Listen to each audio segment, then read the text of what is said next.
Trump coalition is breaking apart.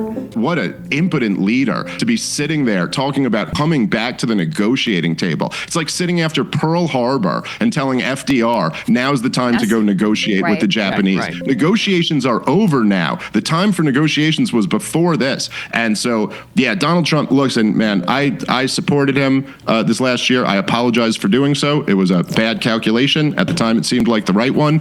But he should be impeached and removed for this one. Wow. And not on some not on some ridiculous Nancy Pelosi. Of course, the Congress will never do it because they're all a bunch of corrupt hacks. This is the one thing they support. This is Donald Trump should be impeached and removed for this. All of his supporters should turn on him. It's the absolute betrayal of everything that he ran and campaigned on and everything that he stood for. And I will say, despite the fact that, Donald Trump supporters have been labeled like a cult following, and that certainly is true for a percentage of his supporters, he is going to lose his coalition over this. I don't just speak for myself when I say there are a lot of us who simply will not go along with this. So it's just a devastating mistake. By the way, on top of that, he's also going to lose the deportation fight because of this. Because right now he needed all the political capital he could have to turn that, you got a majority support for deportations, but the minority is very mobilized and they're out and they're protesting all around the country. He needed all of his political capital for that move. So here's what we got. Neocons win. More war abroad and, bomb the world and invite the world. No matter who you vote for, you always get John McCain. That's the go-to. I would be very happy for to see Donald Trump impeached for the illegal, immoral, borderline war of genocide that he's been helping the Saudis conduct in Yemen. Even grading on a curve. He is a war criminal who deserves to be tried and buried under the prison, just right alongside Barack Obama and George W. Bush and John McCain and all the rest of them. Let me just say this real quick. Donald Trump should be in prison for war crimes for what he did to the people of Yemen. How's that for taking on the right? You're just defending your Did the Iraq war just completely break the brains of Americans for conducting foreign policy? Yes, and that's what you're seeing here. But his most recent stuff wasn't an Iraq war brain break. It was the incredibly lucrative audience that you had access to if you were also willing to share Trump's load. There are so many people that were with Joe. How many times has this guy been on Joe Rogan? 4 million times. How many different podcasts? How many different, mainstream and alternative media shows? How many different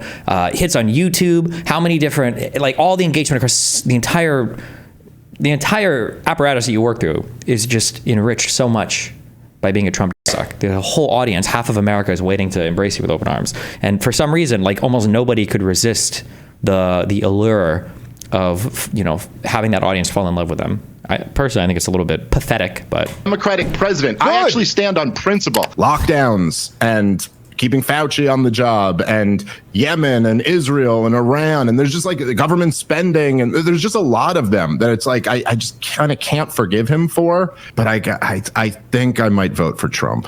Yeah, Donald Trump looks, and man, I supported him this last year. I apologize for doing so. It was a bad calculation. At the time, it seemed like the right one. But he should be impeached and removed for this one.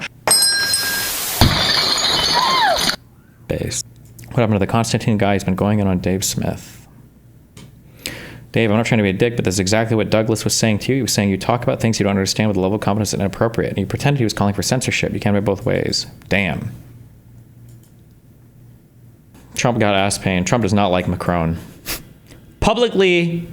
Publicity-seeking President Emmanuel Macron of France mistakenly said that I left the G7 summit in Canada to go back to D.C. to work on a ceasefire between Israel and Iran. Wrong! He has no idea why I am now on my way to Washington, but it certainly has nothing to do with a ceasefire. Much bigger than that. Whether purposely or not, Emmanuel always gets it wrong. Stay tuned. Russia leaves Iran hung out to dry. Putin says no nuclear weapons. Yeah, Russia's a little bit busy right now, okay? Russia is not signaling that it will come to Iran's aid, per the New York Times, months after Iran signed a major deal with Russia, and just a little over 2 years after it jump-started Russia's drone program in its war against Ukraine. Putin is hesitant to side with his ally. Mr. Putin, the analysts add, doesn't want Iran to have nuclear weapons and also wants to keep improving relations with President Trump, who has called on Iran to make a deal on its nuclear program to end the attacks. Russia is also benefiting from a spike in oil prices since the attack began.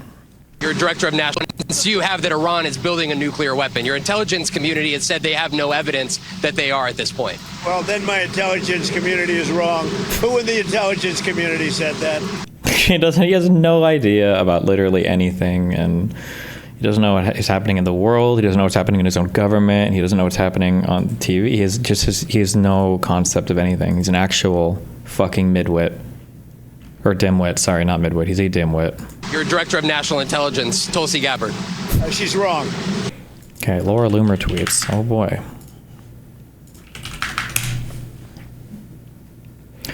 I warned you about this days ago, and there's a reason why I pointed out Jackson Hinkle, who's friends with Tulsi Gabbard. He is cheering on Iran, rallying with Hezbollah, praising the CCP, and honoring Hamas and the Houthis. Dude, we're hitting every terrorist group. Hinkle is cheering for Iran to noob Israel as they chant "End to America." There we go. He now lives in Russia, where he promotes Islamic boobs. Oh my God, never mind, sorry. Boomers as a U.S. citizen.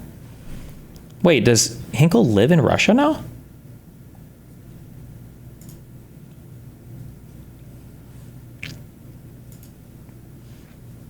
Kind of weird, isn't it, how Hinkle and Tulsi went surfing together and posed for pics in front of a Russian-affiliated group called No Green Stuff, No Pokey Stuff, and No Waste, isn't it?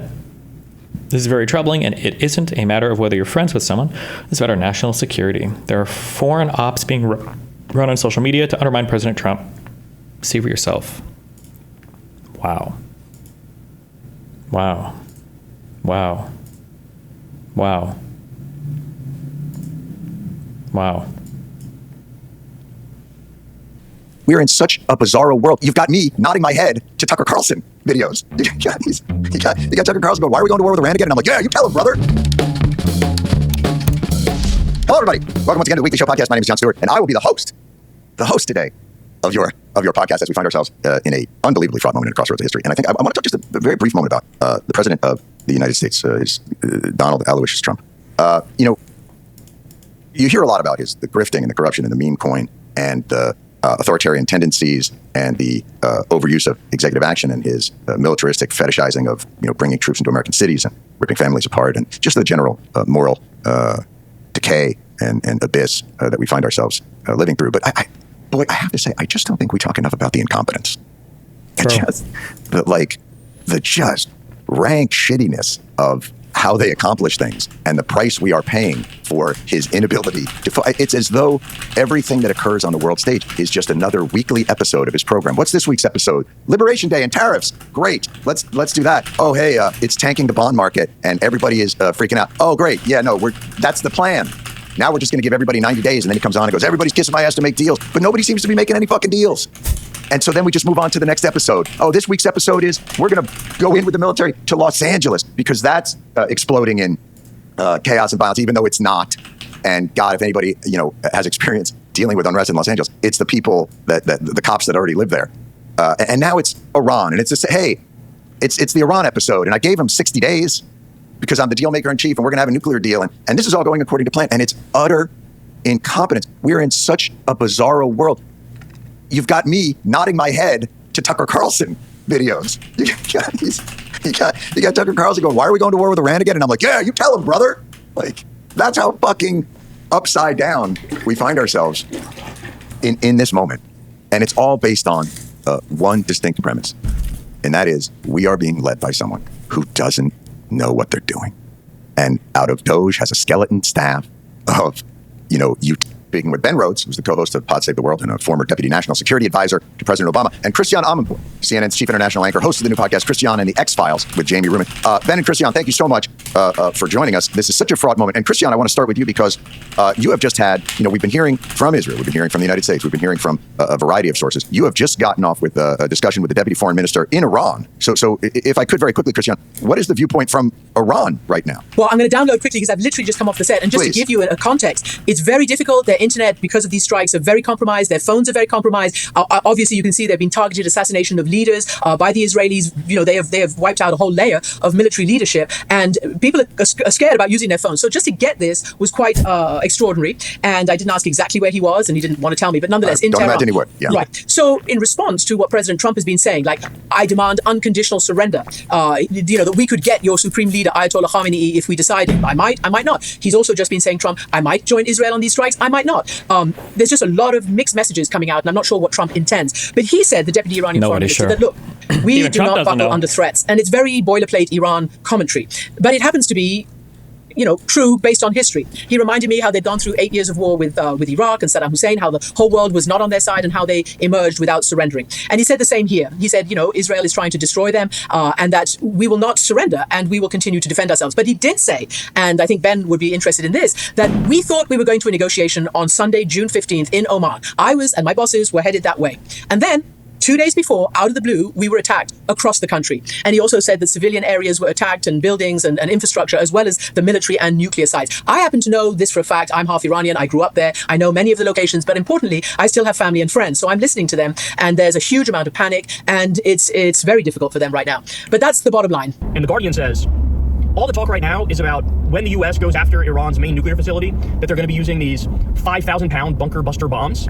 And I've seen that pretty much taken at face value, where like every media outlet is talking about it from that perspective. Pretty sure those are like 30,000 pounds, but okay. But I just misspeak. According to the report from The Guardian, it is literally actually on the table to use a tactical nuclear weapon against this Iranian facility. Now, I know just hearing that... What? You're like, what? What are we live in a nightmare? Well, the answer is yes, we live in a nightmare. So this is actually on the table. Now, the White House, in an attempt to sort of downplay this report, they come out and say, no, we're not really considering that. But then the last thing they say is, but all options are on the table. So then the Guardian reporter fired back and said, after my report that they're considering using a tactical nuke, they are validating that they are considering using a tactical nuke. If all options are on the table, that means the tactical nuclear option is on the table. And by the way, there's an actual reason why this might even be not just possible, but maybe even potentially likely that they would use this, is because we've seen the impact of the 2,000-pound bunker busters. So Israel has a bunch of those that we gave them. And as you all know, they've... What is... Oh, fuck, I didn't watch... We should watch this video. Imagine a weapon... 8-minute pit stop. Good luck.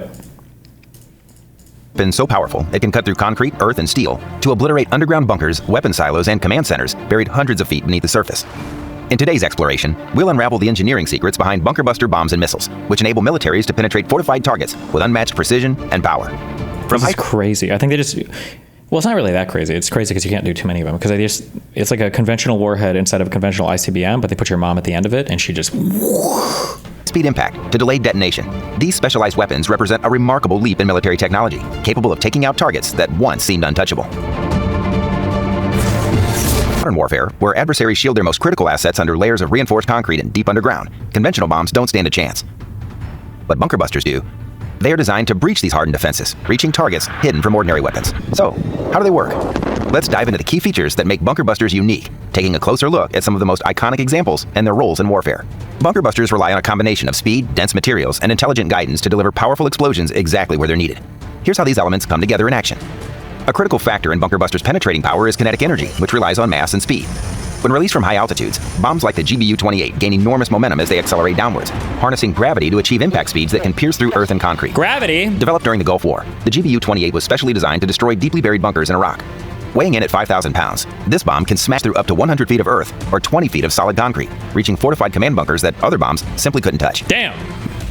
Missiles like the AGM-158 JASSM or Joint... When people mention X thing is against international law, how does that get enforced? Like the USA is not going to bend over to international law. When people mention international law, you should just ignore everything they say, because everything they're going to say is retarded after that. Don't even worry about it. Nobody cares about international law, especially political commentators, especially the Middle East. So it doesn't matter. Air-to-surface standoff missile, on the other hand, use propulsion to gain momentum over long distances, making them perfect for striking targets from up to 230 miles away. Damn! With high kinetic energy preserved throughout their journey, these missiles achieve impact speeds that allow them to breach fortified facilities deep within enemy territory. To penetrate multiple layers without shattering on impact, bunker busters are designed with ultra-dense casings made from materials like tungsten or depleted uranium. The GBU-57 Massive Ordnance Penetrator, or MOP, one of the heaviest bunker busters in the world at 30,000 pounds, is built with a reinforced steel casing. This gives it the durability to smash through up to 200 feet of reinforced concrete, or nearly 300 feet of earth, maintaining its structure as it descends deep into the target before detonating. This durability is crucial.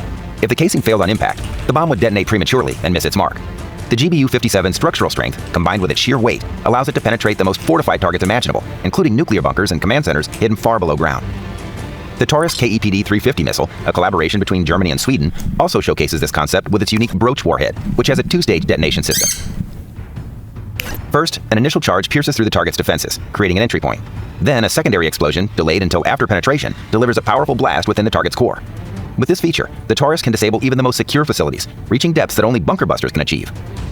To ensure that explosions occur precisely at the target's core, bunker busters use delayed fuses. Rather than exploding on impact, the fuse allows the weapon to penetrate a predetermined depth before triggering the blast. This enables a more controlled and precise explosion, maximizing the weapon's destructive power exactly where it's needed most. You say international law doesn't matter, which is consistent with the realist school of thought in IR and like people like Mearsheimer. Do you approve of international law? Genuinely curious. No. First of all, Mearsheimer only thinks that international law doesn't exist for a U.S. adversary, but it must exist for us. Number one, be clear. Mearsheimer never applies the same standards to two sides of a conflict. And then number two, yeah, I think international law is really important. I think that most people try to keep it in mind, I think. Believe it or not, Iran, I think, generally does. The proxies absolutely do not. Israel definitely does. Russia kind of, but not really that much. And then right now, Ukraine, I think, largely does. But I don't even know if they would have the option to. Yeah, I think Ukraine does, from what I'm aware of. For example, the GBU-28. What about the USA? Yeah, the USA kind of does. The sketchiest thing for the USA, but I don't know how all the determination on everything is the Guantanamo Bay, detaining people, and then the torture stuff. I'm pretty sure is not okay. It's not good. But I don't know where the legality comes down on the side of terrorists or ununiformed soldiers, or how any of that works. I'm not sure. Explosion, maximizing the weapon's destructive power exactly where it's needed most. For example, the GBU-28 uses a customizable delay fuse, making it capable of reaching fortified bunkers by timing the explosion to detonate only after penetrating several layers of concrete or soil. The delayed fuse is also central to the Taurus KEPD-350, whose two-stage warhead system enables a timed detonation sequence. The initial explosion clears a path, while the second explosion hits the core, delivering a lethal impact to critical points within the target. To hit fortified targets with pinpoint accuracy, bunker busters utilize advanced guidance systems, ensuring they strike their intended marks, regardless of distance or environmental challenges.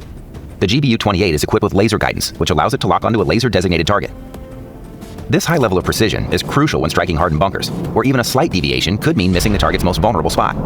On the other hand, the GBU-57 MOP and the AGM-158 JASSM rely on GPS guidance, which allows them to navigate through complex airspace and reach distant or hidden targets. Beyond the conventional bunker busters, militaries have developed a wide range of strategies and technologies to breach fortified enemy positions. Here are some notable methods. Number 1. Thermobaric weapons, extreme pressure and heat. Thermobaric weapons, also known as fuel-air explosives, are designed to deliver an incredibly high-temperature blast that generates overpressure capable of devastating bunkers, tunnels, and caves. Upon detonation, a thermobaric weapon disperses an aerosol cloud of fuel that mixes with atmospheric oxygen before igniting, causing a high-temperature explosion with immense pressure. This can reach inaccessible bunker spaces and travel around corners. Travel around corners? Number 2. Hypersonic missiles, sheer speed and penetration. Hypersonic missiles, traveling at speeds exceeding Mach 5, offer immense kinetic energy on impact. Due to their incredible speed and dense casings, they can penetrate even the most fortified structures with minimal interception. Number 3. Earth-penetrating nuclear weapons, or EPNWs. Ultimate bunker-busting power. EPNWs are designed to reach depths that conventional explosives cannot, and provide unparalleled destructive power. EPNWs burrow into the ground before detonating, producing a shockwave that devastates underground structures. The B-61 Model 11 is an American nuclear gravity bomb modified for Earth penetration, capable of reaching deep-seated targets. Number 4. Directed energy weapons, or DEWs. Heat and pressure focused with precision. Havana syndrome. DEWs offer a futuristic method to compromise bunkers by focusing immense energy on a single point. These weapons can superheat surfaces, weakening structures or disabling electronic systems within bunkers. The U.S. Army's Athena laser system aims to breach surface defenses and could complement conventional bunker-busting efforts. As military strategies continue to evolve, the arsenal of tools available for breaching these fortified structures grows, ensuring that no bunker remains a sanctuary. The increasing sophistication of these weapons signifies a shift in how wars are fought, emphasizing precision, speed, and the ability to neutralize threats that lie beneath the surface. In an age where underground fortifications have become a norm for adversaries, understanding the capabilities and limitations of bunker busters and their alternatives will be essential for military effectiveness on the modern battlefield. Okay. Use them in Gaza. Now, you could see the impact when one of these things lands, right? And yeah, it's, 2,000-pound bunker buster it's a big deal. It's a very powerful weapon. But at the same time, the amount of damage that it does, certainly that's not enough to get the Iranian nuclear facility, which is literally like in a mountain at the base of the mountain. Right? Damn. And so we saw the damage the 2,000-pound ones do. That's nowhere near the damage you would need to take out this nuclear facility. But they say it's okay, it's going to be 5,000-pound bunker busters. But even the impact of the 5,000-pound bunker busters, a lot of experts think that is not enough to get this nuclear facility, right? And so then the question becomes, all right, are you guys talking about let's launch like 10 5,000-pound bunker busters and think that that might work and get all the way to the base of this mountain where there's a nuclear facility buried inside? Or is this just a smokescreen? And the real thing that you want to do is maybe use a couple bunker busters, but also a tactical nuclear weapon. Oh my God. I mean, honestly, this is crazy. The fact that we're even having this conversation is immensely disturbing. And it shows you that we've lost our minds. Now, by the way, another part of the reporting, I believe this was Seymour Hersh's reporting, he says, so the U.S. is all on board. Israel is obviously, over the moon at the fact that we're greenlighting regime change. But there actually is a disagreement at the bottom of this, because even though the U.S. has basically agreed to everything, the disagreement comes with, well, what happens after? Like, what happens after we do the regime change? Well, according to the reporting, J.D. Vance, and he's one of the voices in the room who's saying this, and I think Trump may have tepidly agreed to what J.D. Vance is saying here, but his argument is like, all right, well, obviously what we do is we overthrow the supreme leader, and then we put in power some, like, moderately religious force, right? In other words, you don't go from a full Shia Islamic theocracy and like go full secularization, right? Because that would be like a culture shock. That would lead to further backlash on top of the backlash of not a culture shock. Outside power overthrowing your government. So J.D. Vance says, yeah, like a moderate Shia leader, right? And apparently the Israelis are apoplectic about that, and they say, no, we want no Muslim leader at all, no Muslim leader. And effectively, what the Israelis want is a total Western puppet, but more specifically, an Israeli puppet. So obviously, the name that comes to mind when you talk about that is the son of the Shah, the former dictator of Iran, Reza Pahlavi. But this guy, I mean, to say he has no credibility is an understatement. This guy was out there on TV, literally like cheering the fact that his own country and his own people were getting bombed, right? This guy was living. Isn't it a little uncanny that there was a 5.1 earthquake in Iran today? I don't know how often are there earthquakes in Iran. I've never checked before. Washington, D.C. for a really long time. And so he has no authority. He actually reminds me of this character, Ahmed Chalabi, who was like the handpicked U.S. choice to be president of Iraq after we toppled Saddam Hussein, right? And the guy had no popular support. So obviously he was a colossal fraud, and that project imploded immediately. And I think a similar thing would happen with Reza. But according to the reporting, they're actually not even really considering Reza. But, they want, the Israelis want somebody who's just a total puppet to Israel and not Muslim at all. So let's be serious here, guys. The conversations that we're having here are absolute lunatic conversations. Like, literally, none of this stuff should be on the table. This is all so crazy. And like I said, it's like that movie Groundhog Day. We're literally all the way back in 2002, and we're hearing all the arguments from the Bush administration officials about why we have to overthrow Iraq, and they have weapons of mass destruction, I'm coming. And they don't do 9/11, and they're going to attack us. Do the CIA, say CIA. Just say the CIA. Say we're getting such similar arguments one time. Now with this. I'm coming. Iran doesn't have a nuclear weapon. Fuck. They weren't building a nuclear weapon. Even if they were building a nuclear weapon, they weren't going to fucking use it. It would only serve as a deterrent to Israeli and Western aggression. Like, every level of this conversation is bullshit. Even when you grant them that what their concern is Iran's nukes. That's not even true. The point is, Iran challenges Israeli hegemony in the region. They want to stop that. So it's simply about regime change. It's simply about Israel and the U.S. We are on the offense. We are aggressive. We are the ones who are committing crimes, right? We're the ones who are violating international law. It's actually not hard to figure out in the slightest. It turns out the country that's been doing a live stream genocide for over a year and bombing 4 different countries, turns out that country actually is the aggressor. You want to know the last time Iran had a war? You ready for this? 250 years ago. And you want me to believe the country that hasn't had a war in 250 Am I missing is this when I found out the Iran-Iraq war wasn't actually Iran and Iraq? It was like Turkmenistan or something? Wait, what? I haven't gotten to this point yet, but he corrected himself in the comments. I'm going to say the last time Iran started a war was 250 years ago. Okay, I don't know what the origination of all this is, so I wouldn't be able to say, but it also kind of ignores all of the proxies that Iran supports, but okay. 50 fucking years that they're on the offense here, that they're the baddies here. It's just so preposterous. It's so preposterous. So again, huge news. Regime change has already been greenlit. All this talk about just going after the nuclear facility is bullshit. They've already greenlit regime change. This is according to Seymour Hersh, the legendary reporter. And the legendary report.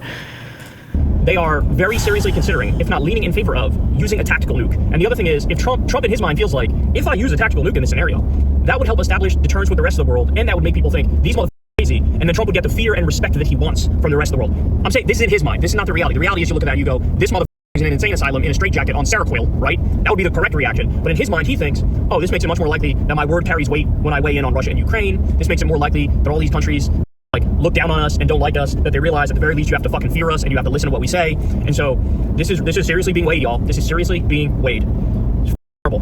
And as I always say, man, do not say you weren't warned that Trump was a colossal warmonger. I cannot tell you how many times before the election I would do screaming segments at the top of my lungs. Don't choose him. He is the biggest warmonger. Look at what he did in his first term. And water off a duck's ass for most people in the political conversation. That drove me crazy. It's like I was pissing into the wind trying to explain basic facts about how this guy's gonna fucking destroy everything. So those are our big updates that we have for you. Now, on top of that, guys, everybody definitely keep your eye on the channel because Crystal and I did a big debate with Jen Huber of the Young Turks for Crystal Kyle and Friends this week. You have the teaser clip drops in a little bit today, and then you have the full show drops a little bit later on around 8 o'clock Eastern time tonight. Definitely sign up on Substack because you're going to want to see this whole debate. So the way we split it up is Crystal did the first 30 minutes, I did the second 30 minutes, and we're posting, I believe it's about the first 30 minutes, so basically Crystal's portion of the debate is being posted as the teaser clip on the channel. You'll see we're opening up the clip with a compilation of just how wild the debate got, where basically everybody was yelling at each other. So you'll see a little mashup of all the times we yelled at each other. But for $5 per month below, you'll get You're director of national intelligence. You have that Iran is building a nuclear weapon. Your intelligence community has said they have no evidence that they are at this point. Well, then my intelligence community is wrong. Who in the intelligence community said that? He has no idea about literally anything, and he doesn't know what is happening in the world. He doesn't know what's happening in his own government. He doesn't know what's happening on TV. He has no concept of anything. He's an actual fucking midwit. Or dimwit, sorry, not midwit. He's a dimwit.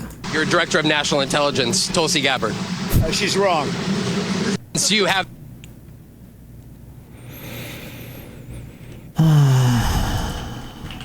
As the conflict between Israel and Iran continues to escalate, with Israel maintaining air superiority over Iran and Iran countering with ballistic missile attacks on both military and civilian targets across Israel, the main question has been whether or not the United States will enter the fight beyond providing tanker support and point missile. Damn. Is that really the size difference between these planes? Military and civilian targets across Israel. The main question... Look, he's like a little kid, and this is his dad, feeling him up.